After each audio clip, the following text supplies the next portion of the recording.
1986년, 지금부터 40년 전이죠. 그때 노벨 평화상을 받은 분이 엘리 위젤이라고 하는 작가입니다. 이분은 유대인 가정에서 태어나서 어릴 적부터 신앙을 잘 지키며 살았습니다.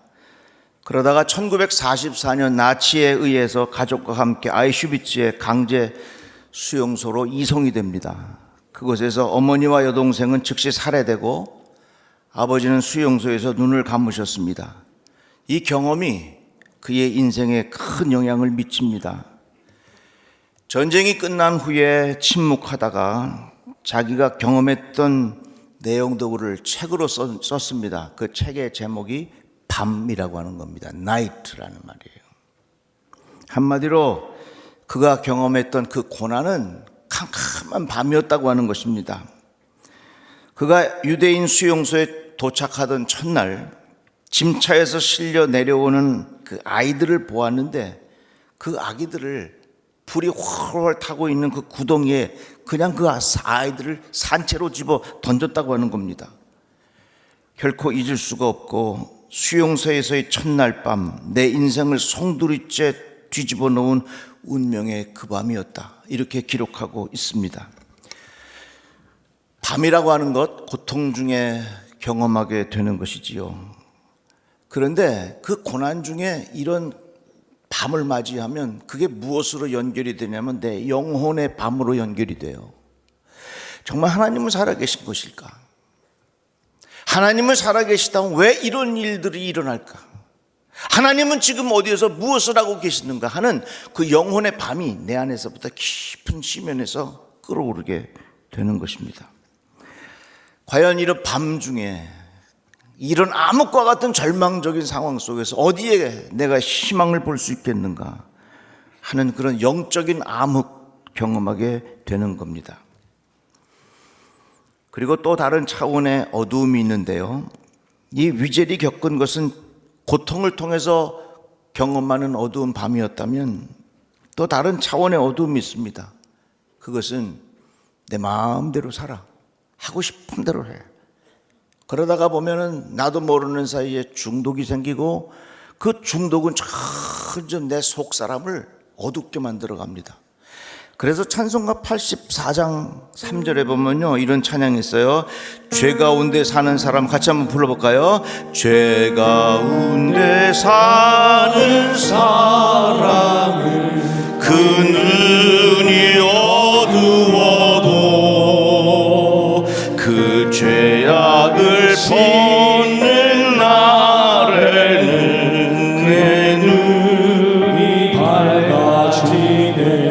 이같이 고난이라고 하는 것을 통해서 우리가 영혼의 밤을 맞이할 수도 있고 죄악으로 인하여 우리의 영혼의 밤을 맞이할 수도 있습니다. 과연 우리들의 삶 속에 이런 어둠의 세계를 통하여 어떻게 빛을 경험할 수 있겠는가? 마틴 루터 킹 목사님이 설교 중에 어둠은 어둠을 몰아낼 수 없다 그랬어요. 오직 빛만이 그렇게 할 수 있다, 그런 말씀입니다. 그런데 오늘 우리에게 주시는 하나님의 소망의 말씀이 있습니다. 하나님의 말씀이 우리에게 빛이 된다는 것입니다. 고난의 밤이지만 말씀은 우리에게 빛이 된다는 거예요.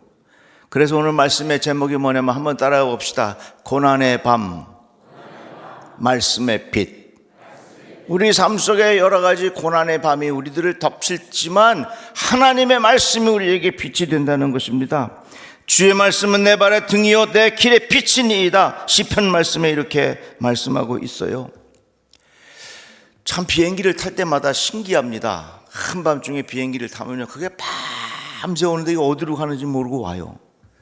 그러다가 이제 인천공항쯤 도착할 때가 되면 이제 고도도 낮추지요. 그러면 이 활줄에 불이 쫙 켜져요. 근데 불이 켜지는데 불만 켜지는 게 아니라 그 각도를 조정하기 위해서 그런지 왠지 모르지만 하늘에서 보면 그 불이 십자가처럼 불이 쫙 보여지는 거예요. 그래서 조종사가 그 빛을 보면서 쫙 내립니다.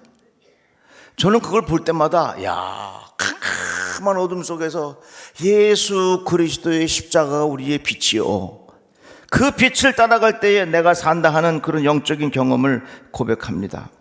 오늘 본문 말씀을 이렇게 전하지요. 이 말씀은 나의 고난 중에 위로라. 주의 말씀이 나를 살리셨다. 이렇게 말씀합니다. 고난당한 것이 내게 유익이라. 이로 말미암아 내가 주의 윤례를 배우게 되었다. 이렇게 성경은 말씀하고 있습니다. 그래서 이 고난 중에 우리가 어두운 밤을 맞이하지만 그 어두운 밤 가운데 우리들은 어디로 가까이 가게 되느냐? 하나님의 말씀으로 가까이 가게 된다는 것이에요. 모세가 40년 동안 왕궁에서 살았고요. 그리고 40년 동안 미디안 광야에서 살았습니다. 그런데 이 광야라고 하는 것은 물도 없고 피할 곳도 없고 사람이 거의 살 수 없는 황량한 땅입니다. 이 광야라고 하는 히브리어를 미드바르라는 말을 씁니다. 그런데 이 미드바르라고 하는 말의 의미가 참 신기해요. 이 미드바르라고 하는 말은 다바르라는 말에서 나왔는데 이게 무슨 뜻이냐? 말씀이 들리는 곳이라 그런 말이에요. 광야라고 하는 것은 어떤 것이냐? 하나님의 말씀이 들리는 자리라 그 말이에요. 내가 광야를 나갔지만 그 광야가 뭐냐? 미드바르, 하나님의 말씀이 나에게 새롭게 들리는 장소가 바로 광야라는 뜻이에요. 신의 약단이라고 하는 영화 여러분들 많이 보셨죠? 그 영화에 보면요, 그 눈이 가득한 그 광야와 같은 곳에서 광야라는 찬양을 계속 부릅니다. 그 광야에서 하나님의 말씀을 듣습니다. 광야가 어떤 곳이냐? 말씀이 들리는 자리가 바로 광야예요. 그러니까 여러분, 살면서 내 인생의 어두움을 맞이했을 때 그 어두움으로 인하여 내가 죽는 것이 아니라 바로 그 자리가 하나님의 말씀이 들리는 자리라 그 말입니다. 그 자리에서 하나님의 말씀을 듣고 그 말씀이 내 마음을 지배하면요, 내 마음에 밝은 빛이 생기게 되는 거예요. 그러면 이제 이런 질문이 들 거예요. 아니 목사님, 그러면 평상시에는 하나님 말씀 안 하시나요? 하셔요. 하시는데 다르게 들려요. 보세요. 평상시에는 하나님의 말씀을 들어도 그 말씀을 머리로 알아듣습니다. 교리적으로 알아듣습니다. 지식으로 알아듣습니다. 그러나 내가 광야에서 하나님께서 주시는 말씀을 들을 때는 그것이 내 머리의 정보와 지식으로 듣는 것이 아니라 이 말씀을 내가 놓치면 죽는다 하는 그런 간절한 심정으로 하나님의 말씀을 듣게 되어 있어요. 평상시에는 이 하나님의 말씀이 그냥 교리적인 내용으로 머리를 스쳐가는 정보로 지식으로 들릴는지는 몰라도 고난 중에 듣는 말씀, 내가 그 고난 중에 하나님의 말씀을 들을 때 이 말씀이 나를 살게 하느냐 죽게 하느냐 아주 굉장히 중요한 말씀으로 새롭게 들려진다 그 말이에요. 제가 몇 년 전에 미국에 있는 어느 교회에 집회를 갔는데요, 그 교회에 이제 어느 장로님이 저녁 대접을 해요. 그런데 그 장로님이 앞을 볼 수 없는 맹인이십니다. 그래서 제가 이제 그 장로님하고 같이 대화를 나누면서 식사를 하는 거예요. 그 장로님이 저를 보고 목사님 어떻게 생겼어요? 그러시더라고요. 내가 잘생겼다고 말을 할 수가 있나요? 그래도 어쨌든 대화를 하는데 아유 장로님 어떻게 이렇게 되셨어요? 그랬더니 제가요 저도 잘 봤는데 65세 때 이렇게 병으로 앞을 못 보게 됐습니다. 아유 그럼 많이 불편하시겠어요? 그랬더니 그 장로님 말씀이 그 잠깐 불편했는데요 목사님 진짜 하나님이 얼마나 공평하신지 모르겠어요. 내가요 앞을 못 보니까 보이는 게 많아요 그러더라고. 아유 목사님이 안 보시는 거예요? 저는 많이 보여요. 그날 얼마나 은혜가 되는지 모르겠어요. 그러면서 그 장로님 하시는 말씀이 목사님 저는요 앞을 못 보지만 하나님의 깊은 은혜의 세계를 보고 제 마음에 하나님께서 주시는 그 빛이 제 마음속에 있습니다. 그렇게 고백하시더라고요. 그러면서 그 장로님 하시는 말씀이 목사님 지금 어떻게 생기셨는지 제가 모르지만 나중에 천국 가서 꼭 뵙시다 그러시더라고요. 그러면서 함께 대화를 나누는데 그 권사님, 부인 권사님이 그런 얘기를 해요. 아유 목사님, 우리 장로님이 앞도 못 봤는데 얼마 전에 직장암 걸려가고 고생했어요. 저도 참 힘들었는데요, 지금은요 제가 그걸 이겼어요. 어떻게 이기셨어요? 그랬더니 이 권사님의 신앙적인 그 고백을 하는데, 목사님 제가 말입니다, 성경을 읽다가 시편 62편 말씀을 읽었습니다. 나의 영혼이 잠잠히 하나님만 바라며 나의 구원이 그에게서 나오는도다. 오직 그만이 나의 반석이시오 나의 구원이시오 나의 요새시니 내가 크게 흔들리지 아니하리로다. 이 말씀을 딱 읽는 순간 하나님께서 내 마음속에 강한 빛을 주시는 것을 경험했다는 얘기예요. 이 말씀을 읽고 이 말씀이 하나님의 빛이 내 마음에 임하니까 이 어려움들을 잘 이길 수 있도록 하나님께서 나를 새롭게 세워주셨다고 하는 그런 신앙의 고백이라고 하는 거예요. 여러분, 고난을 당할 때 우리들은요, 내 영혼이 깊은 칠흑과 같은 밤을 맞이할 수 있어요. 고난의 밤이지만 하나님의 말씀은 우리에게 빛을 주는 줄로 믿으시기를 바랍니다. 그래서 광야라고 하는 것은 내가 죽어가는 것이 아니라 그것은 바로 하나님의 말씀이 들리는 자리요, 나에게 새롭게 주시는 하나님의 음성을 들을 수 있는 자리가 바로 광야라고 하는 것입니다. 이 말씀은 나의 고난 중의 위로라. 주의 말씀이 나를 살리셨다. 이렇게 말씀합니다. 이같이 하나님의 말씀은 고난 중에 주시는 빛이요, 그 빛은 나를 새롭게 만들어. 한번 따라해 봅시다. 하나님의 말씀이 내 인생을 새롭게 합니다. 다 같이 아멘. 다 같이 아멘. 한번 따라해 봅시다. 하나님의 말씀이 나를 새롭게 합니다. 다 같이 아멘. 성경을 읽는 중에 제일 바보같이 읽는 사람이 누군 줄 알아요? 성경을 정보로 아는 사람.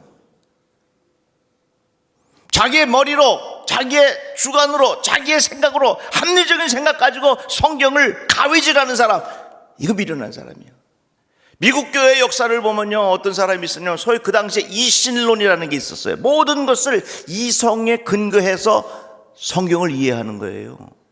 그러니까 이성에 근거하여 성경을 읽으니까 동정녀 탄생, 예수의 부활, 예수님께서 물 위를 걸어가셨다, 5천 명이 넘는 사람이 배부르게 먹었다, 이건 다 맞지 않는다는 얘기요. 아무 때나 아멘 하면 안 돼요. 그래갖고 이 사람은요, 성경을 읽으면서 자기 머리로 이해가 안 되고 자기의 정보로 받아들이기 어려운 것들은 다 가위질 해갖고서 성경을 다 이렇게 가위질해서 읽었어. 그래서 그가 읽던 성경을 보면 여기저기 구멍이 많이 나 있어. 여러분 생각해 보세요. 하나님의 말씀을 하나님께서 내게 주신 하늘의 음성으로 듣고 하나님께서 내게 주시는 영적인 빛으로 받아들일 때 새롭게 변화되는 역사가 일어난 것이지, 내 머리로 그것을 다 가위질을 해갖고서 성경을 그렇게 읽어봐요. 성경이 뭐가 되겠는가? 이 말씀은 나의 고난 중의 위로라. 주의 말씀이 나를 살리셨다. 시편 기자는 그렇게 말씀하고 있어요. 그래서 하나님의 말씀은 내 마음이 요동치고 있을 때에 하나님은 내 마음의 풍랑을 잔잔케 하십니다. 내 마음에 분노가 일어났을 때에 그 말씀은 나를 가라앉힙니다. 내 마음에 근심 걱정이 가득할 때 그 말씀은 내 마음을 평안하게 만들어줍니다. 작년에 제가 좀 몸이 불편해서 힘든 시간을 겪을 때 이 마음이 어떨 때는 갑자기 막 요동을 쳐. 이 풍랑을 치는 것처럼 말이야. 정신이 없고 막 정신이 혼미해질 정도로 그래. 그럴 때 하나님의 말씀을 다 펴서 읽으면 풍랑이 있는 나의 마음을 잔잔하게 만들어주시는 하늘의 위로가 성경 안에 있어요. 그래서 어떨 때는 성경을 읽다가 가슴에 꼭 품고 잠이 들기도 해요. 저는 깨달았어요. 하나님의 말씀은 뭐냐? 고난의 풍랑 중에 이 말씀이 우리에게 위로를 준다 그 말이에요. 이 말씀이 우리의 마음을 가라앉힌다 그 말이에요. 이 말씀이 우리들을 새롭게 변화시키신다 그 말씀입니다. 내 입에서 나가는 말도 이와 같이 헛되이 내게로 돌아오지 아니하고 나의 기뻐하는 뜻을 이루면 내가 보낸 일에 형통함이니라. 성경은 이렇게 말씀하고 있어요. 이같이 하나님의 말씀은 그냥 말씀으로 끝나는 것이 아니라 그 말씀을 통해서 사람을 변화시킨단 말이에요. 성경에 보면 다윗이라고 하는 사람이 남편이 있는 아내를 자기의 아내로 맞이합니다. 그리고 그 전 남편을 전쟁터에 나가서 죽게 만듭니다. 이런 나쁜 사람이 어디 있어 이거. 그런데 거기에 나단 선지자가 가가지고 하나님의 말씀을 전합니다. 하나님의 말씀을 들었던 이 다윗이 그 말씀을 통하여 큰 충격을 받아 고백하는 시가 바로 시편 51편 말씀입니다. 하나님이여 내 속에 정한 마음을 창조하시고 내 안에 정직한 영을 새롭게 하옵소서. 나를 주 앞에서 쫓아내지 마시며 주의 성령을 내게서 거두지 마소서. 주의 구원의 즐거움을 내게 회복시켜 주시고 자원하는 심령을 주사 나를 붙드소서. 죄악의 어두운 밤이 내 마음을 가득 덮었을 때 하나님의 말씀은 우리들을 새롭게 변화시키는 하나님의 능력이 그 안에 있다고 하는 사실을 기억해야 할 것입니다. 우리는 살면서 고난이 우리의 영혼의 깊은 밤에 들어갈 수 있습니다. 죄로 인하여 우리의 영혼이 깊은 밤에 헤어나오지 못할 때가 있을 것입니다. 여러분, 어둠을 쫓아내는 것은 내가 노력한다고 되는 거 아닙니다. 어둠을 퍼낸다고 한다고 어둠이 퍼져? 안 돼요. 후라시를 가지고 내 눈을 비친다고 내 마음이 편해? 어둠이 사라져요? 아니에요. 고난의 밤을 맞이할 때가 있습니다. 죽을 것 같습니다. 모든 것이 끝난 것 같습니다. 더 이상 헤어나기 어려울 것 같습니다. 그러나 그 광야가 어떤 곳이냐? 하나님의 말씀을 들을 곳이라 그 말이에요. 하나님의 말씀을 듣는 자리가 바로 그 자리라는 사실을 깊이 명심하시고, 우리의 심령이 어두워졌을 때 방황하지 마시고 성경을 손에 드시고 말씀을 읽어 내려가십시오. 하나님께서 주시는 빛이 우리의 마음에 가득하게 될 줄로 믿습니다. 고난의 밤이지만 말씀의 빛이 우리 안에 있다는 사실을 깊이 명심하시고 날마다 말씀으로 새로워지는 축복이 있기를 주의 이름으로 축원합니다. 하나님 감사합니다. 주의 말씀을 들었습니다. 우리의 심령이 어두워질 때에 주의 말씀을 통하여 하늘의 빛을 경험하게 하여 주시옵시고 새로운 하나님의 사람으로 변화되는 역사가 나타나게 하여 주시옵소서. 예수님의 이름으로 기도드리옵나이다. 아멘.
즐겁게 늘 부르네.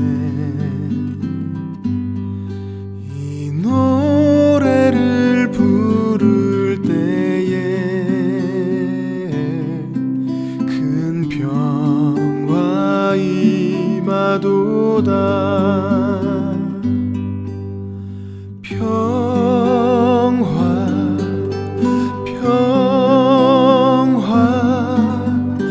하나님 주신 선물,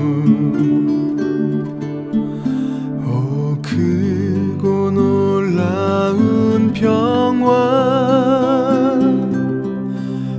하나님 선물일세. 주 십자가에 달리사 날 구원해 주셨으며,